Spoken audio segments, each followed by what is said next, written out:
वसुदेवसुतं देवं कंसचाणूरमर्दनं देवकी परमानन्दं कृष्णं वन्दे जगद्गुरुं कृष्णं वन्दे जगद्गुरुम्।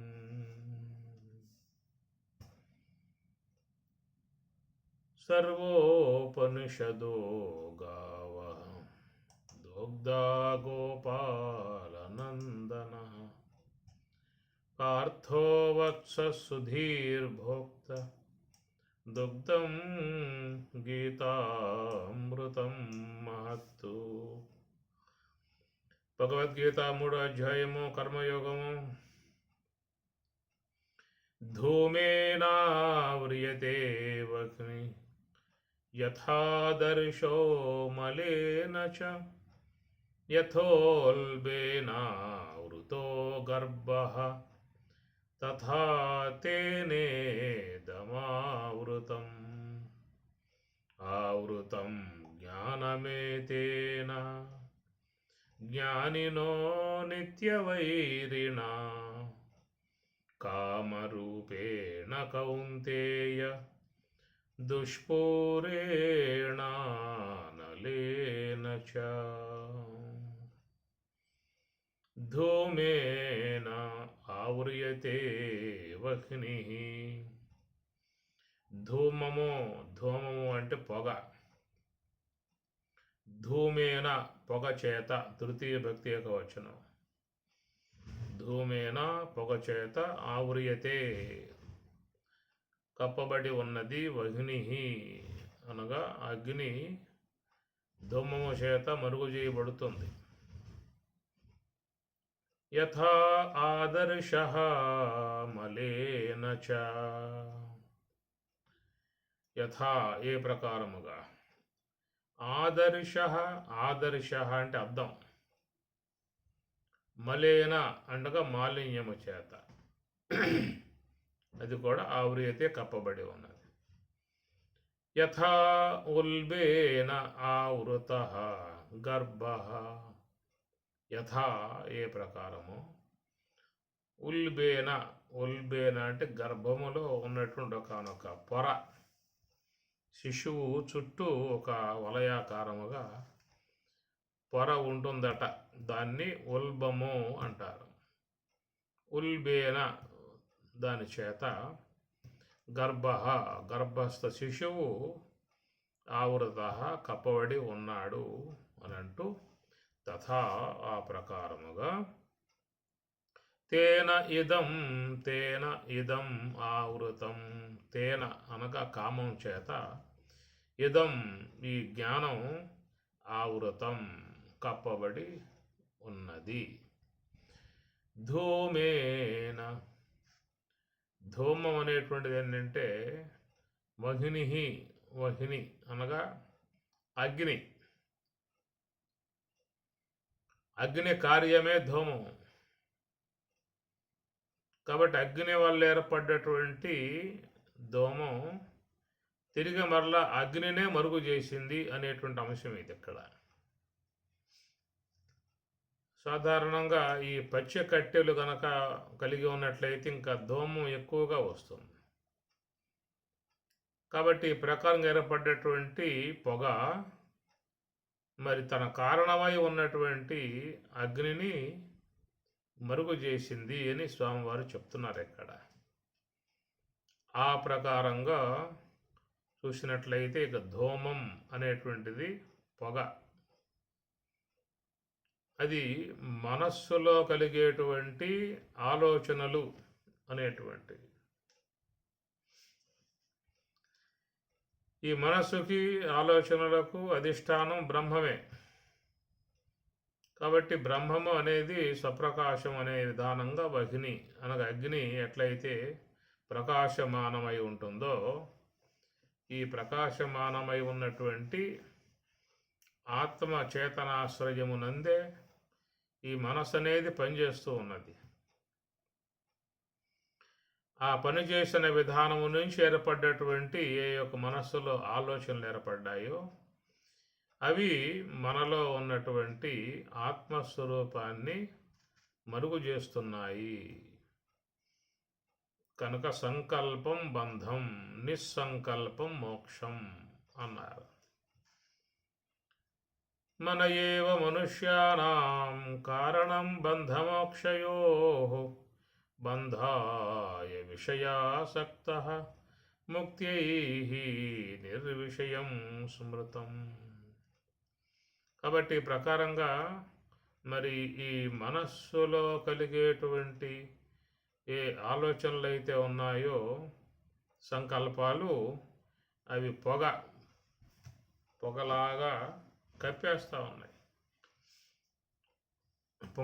పుంకాలుగా ఏర్పడేటువంటి ఆలోచనలు మనలో ఉన్నటువంటి అగ్ని సదృశ్యమై ఉన్నటువంటి తేదీప్యమానముగా స్వప్రకాశముగా ఉన్నటువంటి అగ్ని వంటి ఆత్మ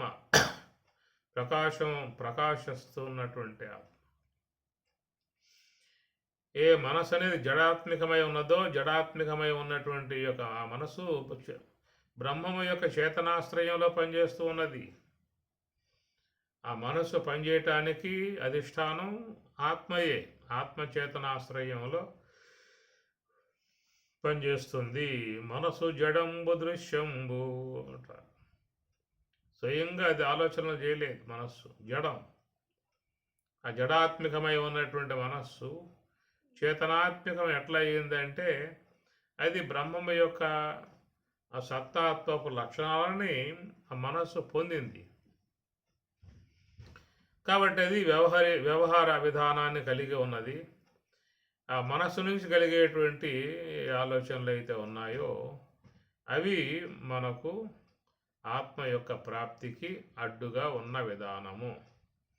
అందువల్ల మోక్షం అనేటువంటిది ఎక్కడో ఉందని చెప్పనే భావన కాదు. ఆ మోక్షం అనేది నీ ఎందే ఉన్నది.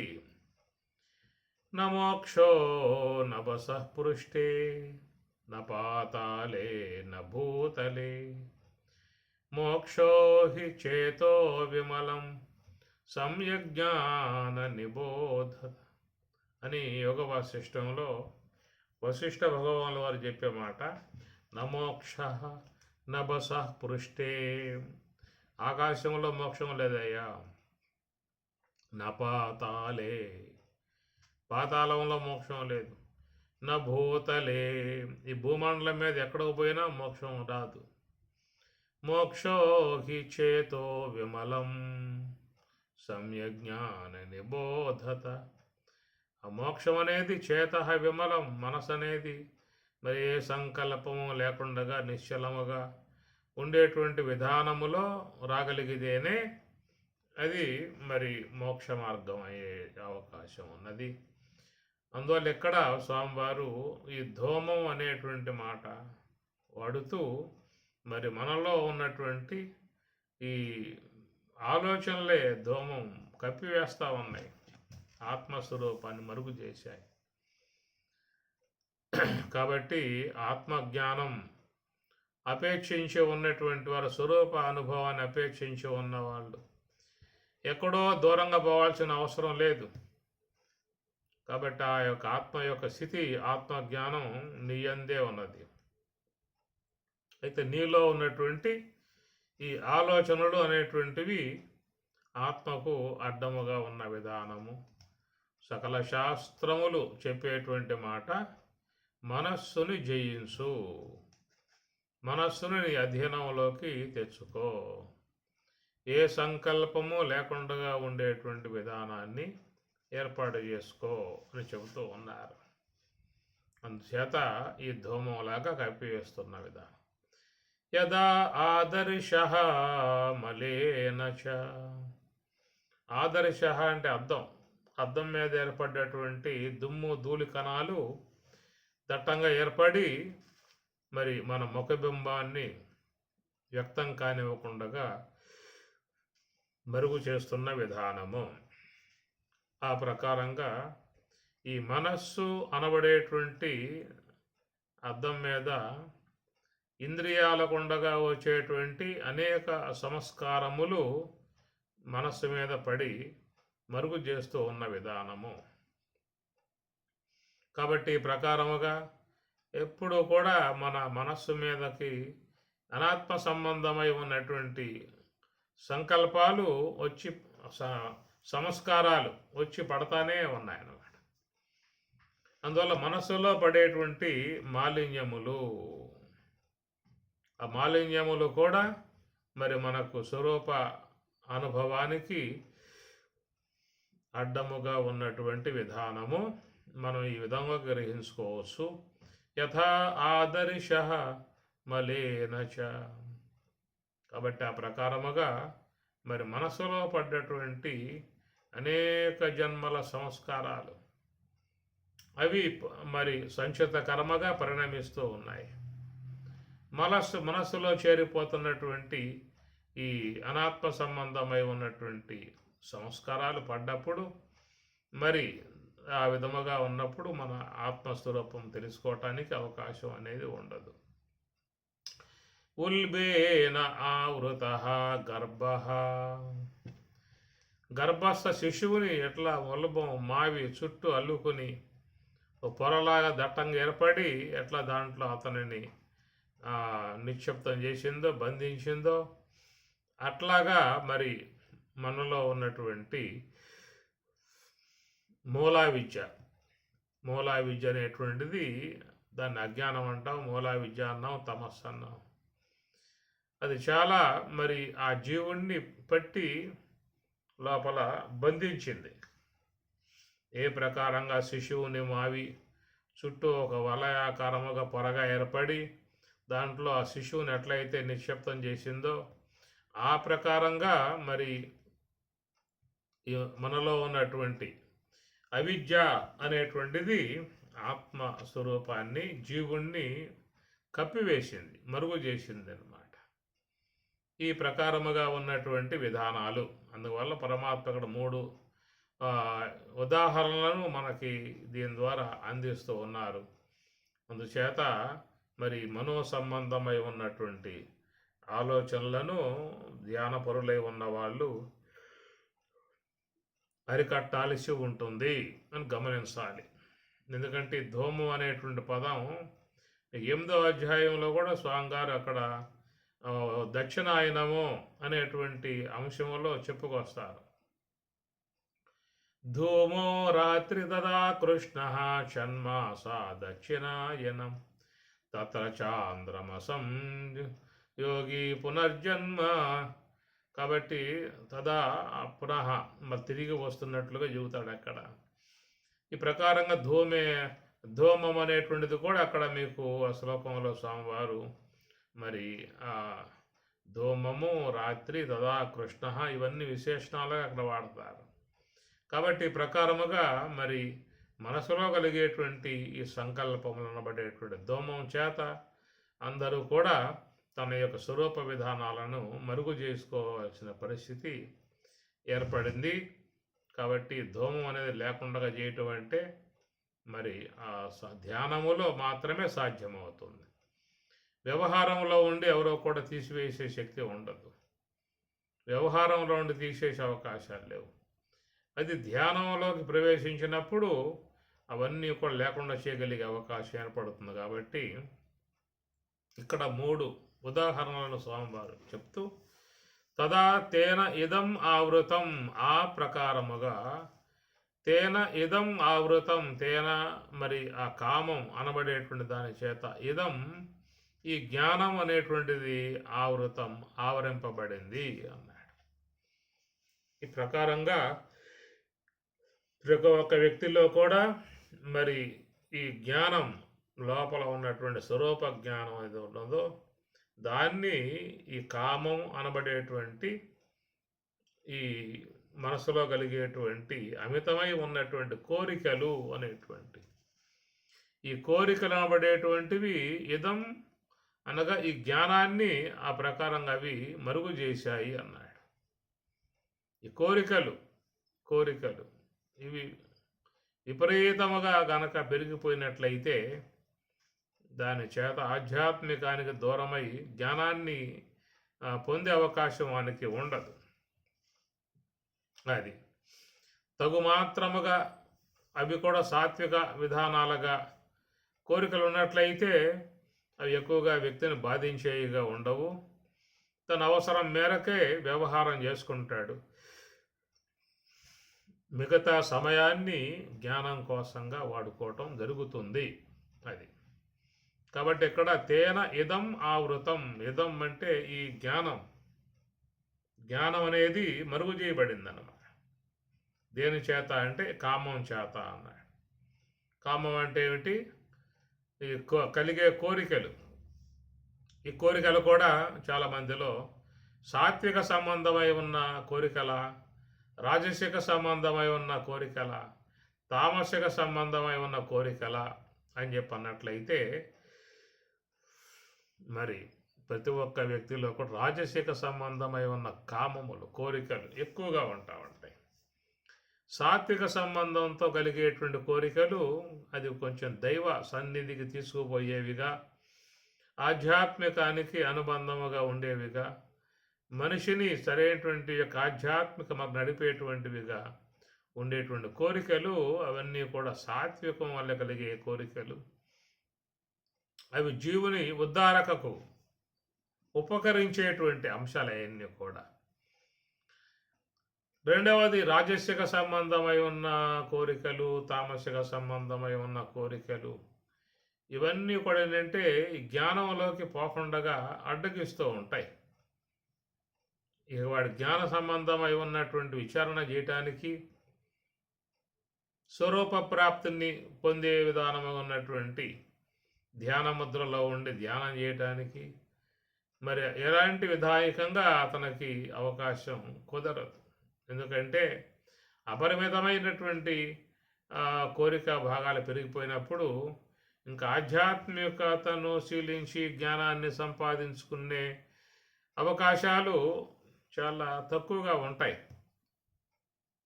వీలే వరకు తనకి ఏ మేరకైతే ఉన్నదో చూసుకుని జీవితానికి చాలు అనే సంతృప్తిని చెంది ఇక మిగిలిన జీవితాన్ని ఇక ఆధ్యాత్మికం యొక్క కోణంలో దాన్ని నడపటానికి మరి దాని ప్రయత్నం చేయాలి. చేస్తేనే జీవితం సార్థకం అవుతుంది.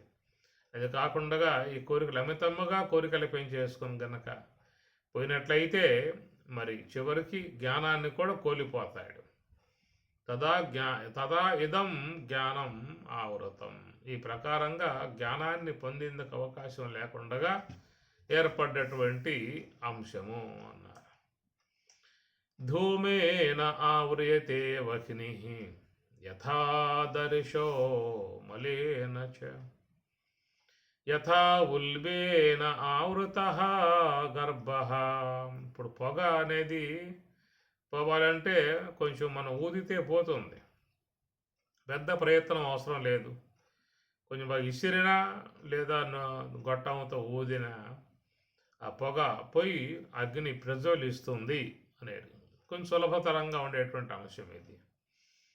ఆ ప్రకారంగా మనం ధ్యానంలో కూర్చున్నప్పుడు కేవలం మనస్సుని శ్వాసతో పెడితే చాలు, ఇంకేం మనం చేయాల్సిన అవసరం లేదు. ఇలాంటి యొక్క శ్రమ అనేది కూడా ఉండదు.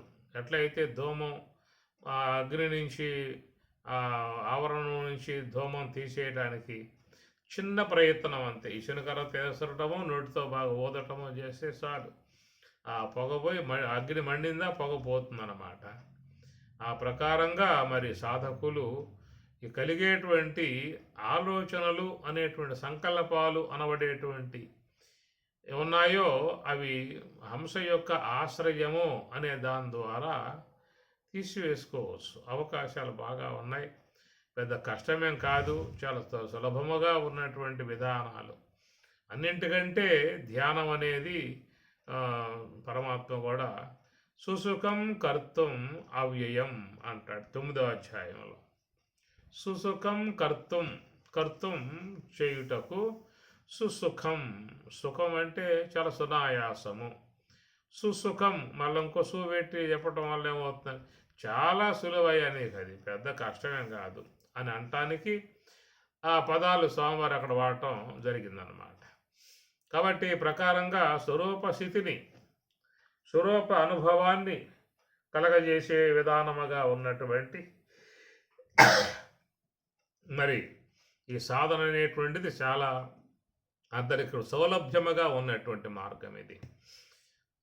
స్వామి చెప్పినట్లుగా ఆడే ఊపిరిపై మనస్సుని పెట్టుము, ఇది స్వామి చెప్పారు. ఏం కష్టం ఉంది దాంట్లో? ఆడే ఊపిరిపై మనస్సుని పెట్టుము. ఒకవేళ శ్వాసనేమన్నా అడ్డగించు, శ్వాసను బంధించు, ప్రాణాయామం చెయ్యి, ఆ శ్వాస లొగ్గపట్టు అనేటువంటివి చెప్పినప్పుడు కొంచెం సాధకులకు ఇబ్బంది కలిగే అవకాశం ఉంటుంది. ఎందుకంటే క్రమబద్ధం కలిగి మన శరీరంలో శ్వాసలు పుట్టినప్పటి నుంచి సంచారం జరుగుతూ ఉన్నాయి. అలా జరిగేటువంటి యొక్క వాటిని అడ్డగించటం అని చెప్పనంటే అది చాలా ఇబ్బందితో చేరి ఉన్నటువంటి అంశం. కాబట్టి స్వామివారు ఆ అంశాలను ప్రస్తావించకుండా ఆడే ఊపిరిపై మనసు పెట్టుకో అన్నారు. అందువల్ల మీకు పరమాత్మ ధ్యానం, పరమాత్మ యొక్క ఆరాధన, పరమాత్మ యొక్క అర్చన, ఇదే ఆత్మ పూజ అన్నారు. సులభముగా భగవంతుని సేవించుకోవచ్చు. ఎందుకంటే ఆయనగా నిరాకారుడు, నిర్వికారుడు, స్వప్రకాశకుడు, చేతనాత్మికుడు. ఆయన కావాల్సినటువంటి ఏమి లేవు అక్కడ. ఏమి ఇంకా మనం ఒక విగ్రహం పెట్టి పూజ చేయాలంటే షోడశోపచారాలు, వస్త్రం సమర్పయామి, గంధం సమర్పయామి, తాంబూలం సమర్పయామి, పుష్పై పూజయామి, ఫలై పత్రాదులు ఇవన్నీ కూడా చాలా మరి ఒక ప్రయత్నంతో చేరి ఉండేటువంటి యొక్క అంశాలు ఇవన్నీ కూడా. కానీ ఆత్మ పూజ చేసే విషయాల్లో అక్కడ ఏముంది? ఇంకా ఆత్మ పూజను పెట్టాల్సిన టెంకాయ కొట్టాలా, అటుకుండి పెట్టాలా, పూలు పెట్టాలా, కర్పూరం వెలిగించాలా, ఏమున్నాయి అక్కడ? నీకు ఏమి లేవు.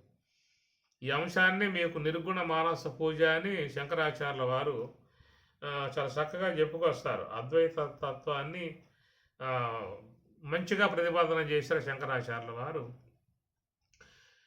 మానస పూజ అనే దాంట్లో. కాబట్టి ప్రకారముగా మరి ఆత్మ పూజ చేసే విధానములో మీకు ఈ షోడశోపచారాలు కానీ అవి కానీ ఇవి కానీ ఈ గందరగోళ వ్యవహారం అంతా ఉండదు.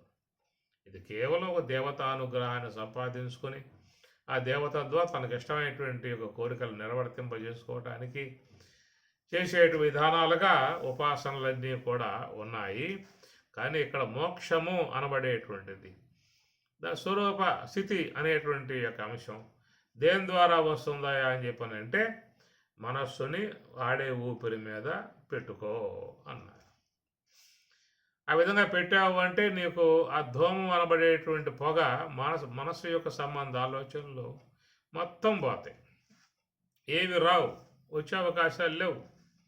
శ్వాస గమనికలో ఉన్నావు అంటే ఇంకేవి మీకు ఏర్పడే అవకాశాలు ఉండవు. కాబట్టి నిశ్చలముగా మనస్సుని అంతర్ముఖం చేసి వెళ్ళిపోవచ్చు. అందుచేత ఇక్కడ ధూమం అనే మాట ఏంటంటే సులభంగా దాన్ని ఆవరణాన్ని పెద్ద కష్టం లేకుండా తొలగింపజేసుకోవచ్చు అనేటువంటి అంశము అది. అయితే అద్దం మీద పడ్డటువంటి యొక్క ధూళి కణాలు ఉన్నాయో అవి తొలగింపజేసుకోవాలని చెప్పనంటే కొంచెం గుడ్డ తీసుకుని బాగా మంచిగా తొడవాలి. గుడ్డ చేత్తో పట్టుకుని తొడవాలి. కానీ అగ్ని అనే ఆవరణం తీసేయాలంటే తొడవాలా, గుడ్డ పట్టుకుని ఏమన్నా దాన్ని ఎట్లా అనాలా, ఏం అవసరంలా. కాబట్టి కాస్త ఊదితే పోతుంది దుమ్ము అనేది. అట్లాగా మన మనస్సును కూడా హంసతో పాటు పెట్టినట్లయితే మరి అవన్నీ కూడా ఆవరణం పోయే అవకాశం అని చెప్పనే మాట. రెండవది ఏంటి అని చెప్పనంటే అద్దం మీద పడ్డ ధూళి కణాలు అని అవి ముఖం యొక్క స్పష్టత లేకుండా చేస్తాయి. మనం చూస్తుంటాం గృహాల్లో కూడా గోడ తగిలించుంటారు అద్దాన్ని, ఎప్పుడు పట్టించుకోరు దాని గురించి. ఏదో పూట దాని ముఖం చూడాల్సి వచ్చినప్పుడు ఆ పైన ఉన్నటువంటి యొక్క ధూళి కణాలన్నీ కూడా అడ్డొచ్చి ఇబ్బంది కలగజేస్తూ ఉంటాయి. పాత వస్త్రం పట్టుకొచ్చి అవంతా అద్దం తుడిచేసినట్లయితే మళ్ళా ముఖబింబం బాగా చూసుకునే అవకాశం అనేది ఉంటుంది. ఆ ప్రకారంగా మరి ఈ ఎట్లయితే ప్రయత్నం గుడ్డ తీసుకోవాలి, ఆ అద్దం మీద ఉన్నటువంటి దుమ్మంతా కళ మొత్తం తుడవాలి. ఇది శ్రమతో చేరినటువంటి అంశం అన్నమాట. ప్రకారంగా మనసులో పడ్డటువంటి ఈ సంస్కారాలు కూడా మరి అవి తీసివేయటానికి అంత తేలిగ్గా ఉన్న విధానం కాదు. మనస్సులో కలిగే ఆలోచనలు తీసేయటం అని చెప్పనంటే అది కొంతవరకు సాధ్యపడే అవకాశము ఉంటుంది. కానీ అద్దం మీద పడ్డటువంటి ధూళి కణాలలాగా మరి మన మనస్సు మీద అనేక ధూళి కణాలు అనగా అనాత్మ సంబంధమై ఉన్నటువంటి సంస్కారాలు అవి పంచేంద్రియముల ద్వారాల గుండగా వస్తూ ఉన్నాయి. ఎందుకంటే ద్వారాలు కూడా బటాబటి తెరవబడే ఉన్నాయి, పుట్టినప్పటి నుంచే తెరవబడి ఉన్నాయి. సర్వేశ్వరుడు కూడా ప్రకారంగా నిర్మాణాత్మకముగా చేశాడు. అందువల్ల ఈ ప్రకారంగా చూసినప్పుడు మరి ఈ మనస్సు అనేటువంటి దాని మీద మనకు తెలియకుండగానే అనాత్మ సంబంధమై ఉన్నటువంటి సంస్కారములు ధూళి కణాలు వచ్చి చేరిపోతూ ఉన్నాయి, పడిపోతూ ఉన్నాయి. అలాగా పడ్డటువంటి ఆ సంస్కారాలను తొలగింపజేసుకోవాలని చెప్పనంటే అది కొంచెం ప్రయత్నంతో ఉన్నటువంటి యొక్క అంశం. ఎందుకంటే మనస్సులో కలిగే ఆలోచనలు తీసివేసుకోవటానికి మనకి పెద్ద కష్టమే అనిపించలేదు. కారణం ఏంటంటే వచ్చేపోయే శ్వాస గమనికలో ఉన్నావు, ఇంక నువ్వు చేసేది ఏముంది ఇంకా. కాబట్టి నీకు ఎలాంటి శ్రమ అనేటువంటిది లేదు. సుఖాసనస్థం స్వగురుం ప్రణమ్య. కాబట్టి ఏ ఆసనం వేసుకుంటే సులభంగా ఉంటుందో కూడా ఉపనిషత్తులు ఇబ్బంది లేని విధాయకాలుగా చెప్పుకొచ్చాయన్నమాట. కాబట్టి అందుచేత ఈ ధూమం యొక్క విషయం చూసినప్పుడు దాన్ని తీసేసుకోవడానికి పెద్ద శ్రమ పడాల్సిన అవసరము కాదు. కేవలం శ్వాసను గమనిస్తూ కూర్చున్నావా అంటే ఒక ఆలోచన కూడా వచ్చే అవకాశాలు లేవు. అదొక తరహాగా ఉన్నటువంటి విధానం. మరి మనసులో పడ్డటువంటి ధూళి కణాలు, అనాత్మ సంబంధమై ఉన్న సంస్కారాలు, మరి ఇవన్నీ ఏమిటి? ఇప్పుడు ఎట్ట తీసేయాలి వీటిని? ఏమి సంకల్పాలు కాబట్టి శ్వాస గమనికలో ఉండటం వల్ల తొలగిపోయింది. కానీ మరి మనసు లోపల ఏర్పడేటువంటి అనాత్మ సంబంధమై ఉన్నటువంటి సంస్కారములతో చేరి ఉన్న మనస్సుని శుద్ధం చేయాలని చెప్పనంటే అది కొంచెం ఆ ప్రయత్నం అనేది తీవ్ర స్థాయిలో చేయగలిగితేనే ఒడ్డున పడే అవకాశం ఉంటుంది. కాబట్టి ప్రకారముగా మరి రెండవ ఉదాహరణగా అద్దం అంటే మనస్సే. మనస్సుని అద్దంతో పోలుస్తారు.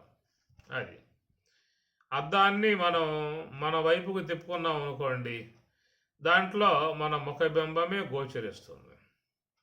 అది అద్దాన్ని మరి బయట వైపు తిప్పామనుకో, దాంట్లో మరి లోకంలో ఉన్నటువంటి చెట్లు, పొట్లు, గొట్లు, ఇండ్లు మొత్తం దాంట్లో పడతాయి.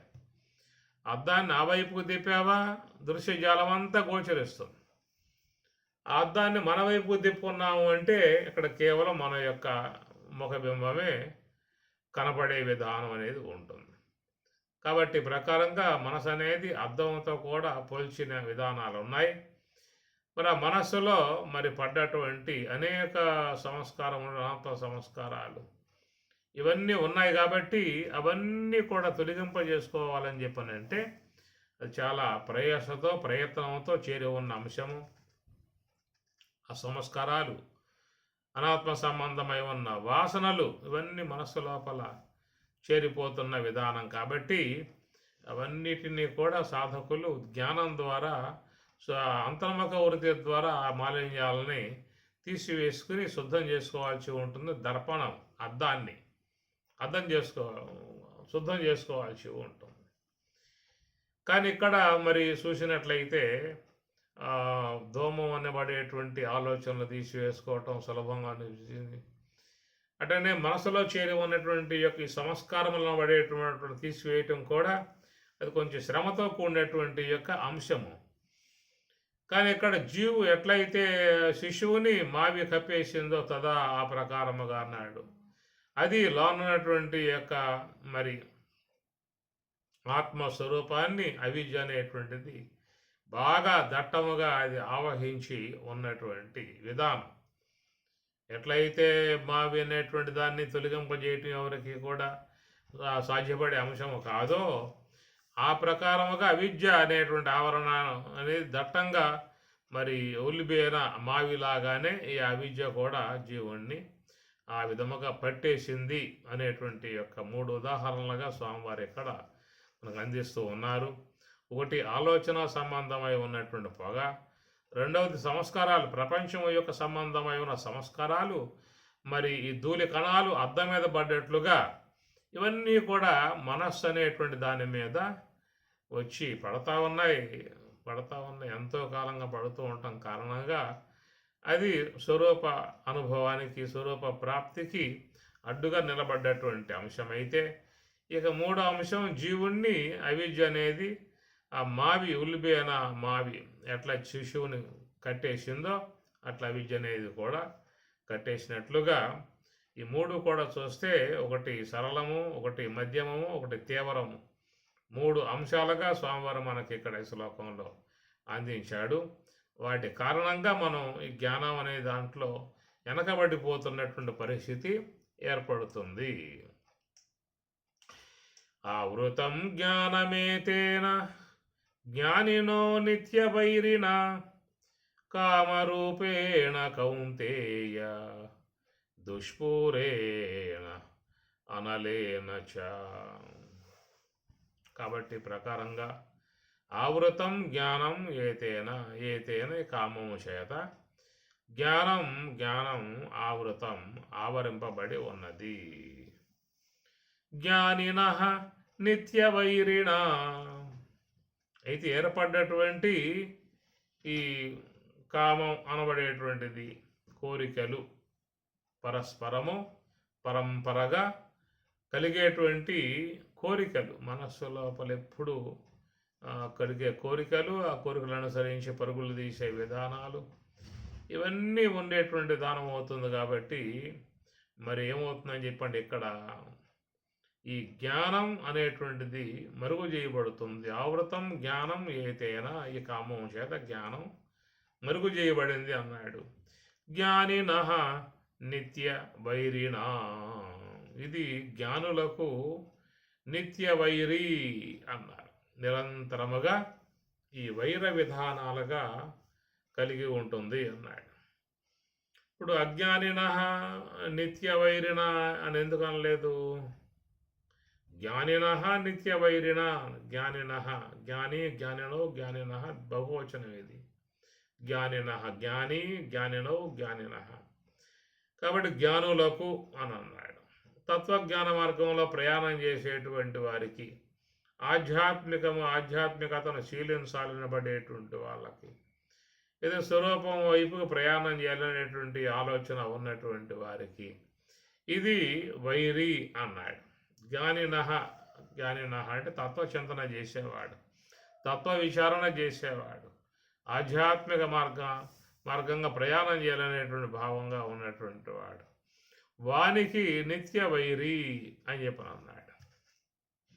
అది కొన్ని అజ్ఞానికి అది వైరి కాదా?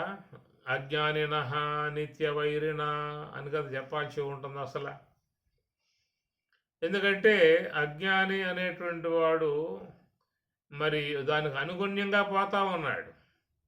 అనాత్మ సంబంధ సంస్కారాలకి అనుగుణ్యముగా పోతూ ఉన్నాడు. కాబట్టి అతనికి అది సానుకూలంగా ఉన్న విధానం తప్ప అది శత్రువు అనేటువంటి స్థానంలో చేరలేదు. జ్ఞానినః నిత్య వైరిణ, ఎందుకు నిత్య వైరిణ అని చెప్పనంటే, మరి ఈ విధంగా ఆ కామం అనబడేటువంటి కోరికల యొక్క సంబంధమై ఉన్నటువంటి బాగా పెచ్చు పెరిగిపోయినట్లయితే మరి ఆ కోరికలు ఈ సాధకునికి చాలా ఇబ్బంది కలగజేసేటువంటివిగా ఉంటాయి. కాబట్టి జ్ఞానినః నిత్య వైరిణ అన్నాడు. గమనించాల్సిన అంశం ఇది. అజ్ఞానినః నిత్య వైరిణ అనేది ఎందుకు వాడలేదు స్వామివారు అని చెప్పి అన్నట్లయితే, మరి వాళ్ళకి ఆ ప్రవృత్తి విధానములో దాని మమేకమై ఉన్నారు కాబట్టి అది వాళ్ళకి శత్రువుగా కనపడటం లేదు. ఈ శత్రుత్వ విధానం ఎక్కడొచ్చిందయ్యా అంటే, ఆధ్యాత్మికం చీలించాలనేటువంటి యొక్క విధానముగా తాత్విక మార్గంలో నడవాలి, తత్వజ్ఞాన మార్గం నడవాలి, చక్కగా ధ్యానం చేయాలి, మహాత్ముల ఆశ్రయాన్ని పొందాలి. ఇవన్నీ కొన్ని ఉంటాయి కోరికలు వాళ్ళకి. అది సాత్విక సముద్భవ అని చెప్పుకోవచ్చు. మనం గతంలో చెప్పుకున్నాం కాబట్టి రా రజోగుణం వల్ల ఏర్పడ్డటువంటి మాటగా చెప్పారు. కాబట్టి సాత్విక సముద్భవ, సాత్వికం వల్ల కలిగేటువంటి కోరికలు అయితే ఇప్పుడు మనం చెప్పుకున్నట్లుగా మరి ఈ తాత్విక సంబంధమై ఉన్నటువంటి జ్ఞాన విధానముగా పోయేటువంటి వారికి, అలాంటి జ్ఞాన విధానం లేకుండా ఉన్నటువంటి వారు అజ్ఞాని నహ నిత్య వైరిన అనకూడదు. అజ్ఞానులకు అది వైరంగా లేదు. ఎందుకంటే వాళ్ళు పోతున్న మార్గమే అనాత్మ సంబంధ మార్గం. ఇంకా వాళ్ళు ఇచ్చే వైరం ఏముంది అక్కడ? ఇంకా సానుకూలతే ఉంటుంది, మిత్రభావమే ఉంటుంది. వాడిని కూడా అవి ఆహ్వానిస్తాయి, అతనిలో కలిపేసుకుంటూ ఉంటాయి, తమ యొక్క ఉనికిని తీసుకొచ్చే విధానంగా ఉంటాయి. కాబట్టి ప్రకారముగా అజ్ఞానికి ఇది వైరిన అని చెప్పనే మాట వాడకూడదు. ఎందుకంటే వాడు అనాత్మ సంబంధ ప్రవృత్తి మార్గంలో పోతూ ఉన్నాడు, అవిద్యకు అనుగుణ్యంగా పోతూ ఉన్నాడు. ఈ విధంగా ఉన్నప్పుడు ఆయన సానుకూల విధానమే తప్ప అది వైరి అనేటువంటి యొక్క మాట వానికి రాదు. అందువల్ల పరమాత్మ ఇక్కడ కూడా జ్ఞానినహ అనేటువంటి అంశాన్ని వాడాడు. జ్ఞానిలో జ్ఞానినహ, ఇది బహువచనం పదం. ఇది జ్ఞానులు అంటే సాధన సంబంధమై ఉన్నటువంటి మార్గంలో ప్రయాణం చేసేటువంటి జ్ఞానులకు నిత్య వైరిన. ఎందుకు నిత్య వైరిన అని చెప్పనంటాం అంటే మరి వాళ్ళు చక్కగా శ్రవణం చేయాలి, ఉపనిషత్తులు శ్రవణం చేయాలి, గురు సన్నిధిలో కూర్చోవాలి, ఇంకా ఆధ్యాత్మికాన్ని శీలించాలి. ఎన్నో అంశాలని అతడు జీవితంలో సంపాదించుకోవాల్సిన విధానం ఉంటుంది. కాబట్టి ఆ ప్రకారముగా ఉన్నటువంటి వానికి ఇవన్నీ కూడా ఈ కోరికలు అనబడేటువంటి అమితముగా పెరిగిపోయినట్లయితే ఇక వాడు ఆధ్యాత్మికముగా ముందుకు పోయే అవకాశం ఉండదు. కాబట్టి పరమాత్మ ఇక్కడ జ్ఞానిన నిత్య వైరిన, నిరంతర వైరి అనేటువంటి మాట వాడుతూ ఉన్నారు. అందువల్ల ఎంతవరకు ఏ మేరకు జీవితంలో మన కోరికలు అనబడేటువంటివి కావాలో అంతవరకే వాటిని పరిమితం చేసుకుని మిగతా సమయాన్ని సాత్విక సంబంధ మార్గముగా ప్రయాణం చేసేటువంటి వారికి మరి నిత్య వైరిన అనేది వాళ్ళకి వర్తించే అవకాశం ఉండదు. నిత్య వైరిణ కామరూపేణ కౌంతేయ దుష్పూరేణ అనలేన చ. ఎందుకంటే ఈ కోరికలు అనబడేటువంటివన్నీ కూడా దుష్పూరేణ పూరింప శక్యంగానవి అన్నాడు. అనలేన చ, అనలేన అని చెప్పనంటే అగ్నిని అనలము అని చెప్పని అంటారు. వాయువుని అనిలుడు, అనిల అని చెప్పని అంటారు. అనిల అంటే వాయువు, అనల అంటే అగ్ని అన్నమాట. ఎందుకు అనలహ అన్నారు అగ్నిదేవుణ్ణి? అనలుడు అంటే అలం అంటే సంస్కృతంలో చాలుము అని అంటారు. అలం అంటే చాలు, అలం చాలు. కాబట్టి ఏదైనా జీవితంలో ఎవరైనా కానీ చాలేవయ్య నా వల్ల కాదు అనే మాటలు వాడుతూ ఉంటారు. ఎవరికైనా భోజనం పెట్టండి, ఆ విధంగా పెట్టినప్పుడు ఎవరు దండం పెట్టేస్తాడు, చాలమ్మా అంటాడు. ఈ ప్రకారంగా మరి చూస్తే ఈ కోరికలు అనబడేటువంటి యొక్క ఆ రంగం అంతా కూడా అది దుష్పూరేణ నిండింప శక్యం కానిది అన్నాడు. అనలేనచ, అనలం అంటే ఇది చాలు అని అనదు. అగ్ని ఎన్ని డబ్బాలు పోసిన నెయ్యి, ఎన్ని కట్టెలు వేసిన, ఎన్ని సమిదలు ఏవే వేసిన మొత్తం స్వాహా చేస్తుంది. ఇంకా త్యా అంటూ ఆ ప్రకారంగా అగ్ని ఏ ప్రకారంగా అయితే తృప్తి పడదో, ఎన్ని వేసినా కానీ స్వాహా చేసుకుపోవడం తప్ప తృప్తి పడదు. ఆ ప్రకారముగా మరి ఈ ఏ యొక్క కోరికలుగా ఉన్నటువంటి కామం ఉన్నది, కోరికలు అనబడేటువంటివి ఇవి నిరంతరముగా మరి వాటి యొక్క ప్రయాణం కొనసాగింపబడుతూ ఉంటాయి. మానవులకు స్థిరత్వం లేకుండా తీసుకుపోయి ఇబ్బంది కలగజేసే పరిస్థితి అనేది ఏర్పడుతుంది అనేటువంటి మాట మీద అనలేన చ, అనలం అంటే మరి అగ్నిలాగా దుష్పూరేణ, అది పూరింపబడదు, అది నిండదు. అది ఎన్ని పొందినా కానీ ఇంకా కావాలి. కాబట్టి ఈ ప్రకారముగా మరి స్వామి చెప్పిన మాట రజోగుణ సముద్భవ అని అన్నారు. అక్కడ ప్రత్యేకంగా విశేషణం అది. సాత్విక సముద్భవ చెప్పొచ్చు కదా అని చెప్పానంటే ఆ మాట చెప్పే అవకాశం కాదు. సాత్విక సముద్భవ అది అడిగిందే అడిగాడంటే అతకేన ప్రయుక్తోయం పాపం చరతి పురుష అనిచ్చన్నపి బర్షినేవే బలాతివ నియోజిత. వాడికి చేయాలని ఇచ్చలేదు, వాడికి ఏం కోరిక లేదు, కానీ ఎవరో వెనకాల ఉండి చేయిస్తున్నట్లుగా మరి ఆ విధంగా పాపకారాలు చేస్తూ ఉన్నాడు కదా. మరి ఎవరు వెనకాల ఉన్నది ఎవరు అనేటువంటి మాటగా వచ్చినప్పుడు దాని మీద స్వామివారు మాట్లాడుతున్నటువంటి ఆ విధానము ఏముందాయా, ఈ కామం అనేటువంటిది అది నిండదు, ఒక చోట ఉండవదు అనేటువంటి మాట. పైగా దుష్పూరేణ, అది నిండటానికి అవకాశం లేదు. అనలేనా, ఇంకా తృప్తి పడదు. ఎట్లా ఎన్ని కట్టెలు వేసినా, ఎంత హవిస్సు వేసినా అగ్ని ఇంకా అన్నట్లుగా మరి ఈ యొక్క లోన ఉన్నటువంటి ఈ కామ సంబంధమైన కోరిక, మనసులో ఉన్నటువంటి కోరికలు అనేటువంటివి బాగా అవి నిండకుండగా ఇంకా చాలనకుండగా వస్తూ ఉంటాయి. కాబట్టి ఇవి జ్ఞానులకు, జ్ఞాన మార్గంలో ప్రయాణం చేసే వాళ్లకు, సాధనా మార్గంలో ప్రయాణం చేసే వాళ్లకు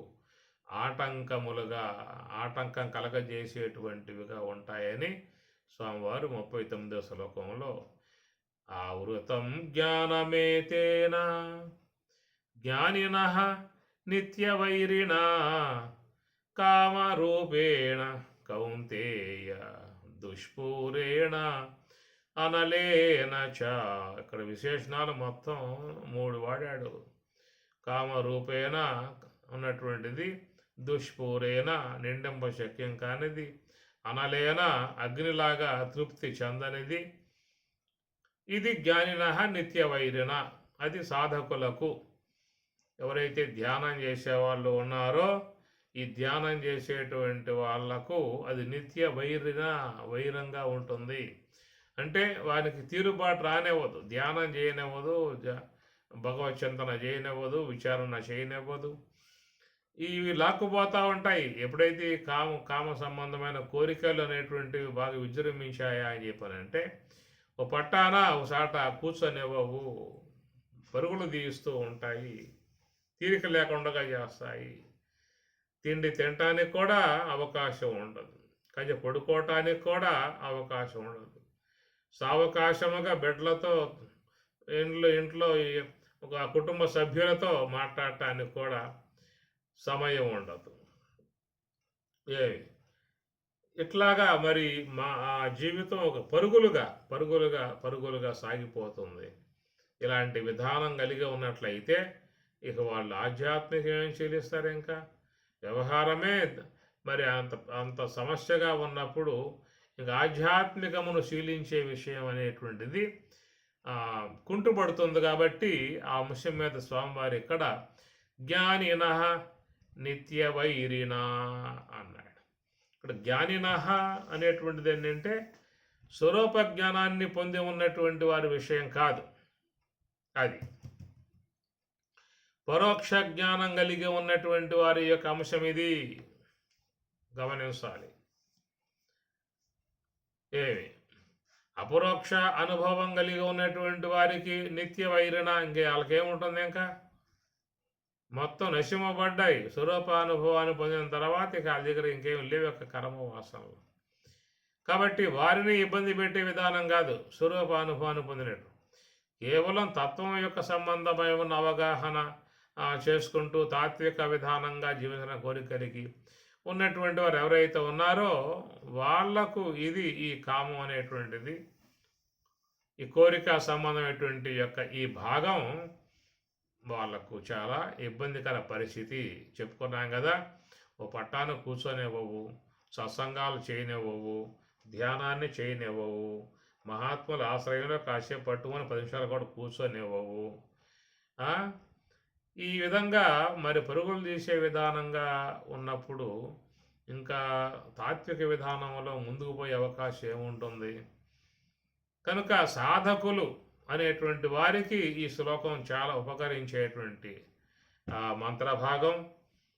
అందువల్ల మీరు ఈ కామం కోరికల యొక్క విషయంలో కట్టుదిట్టం చేయకపోతే, పరిమితం చేయకపోతే, దానికంటూ ఒక స్థిరత్వం చేయకపోతే అవి బాగా మనల్ని వేగంగా లాక్కుపోతాయి. ఆధ్యాత్మికత కుంటుపడిపోతుంది శాంతం.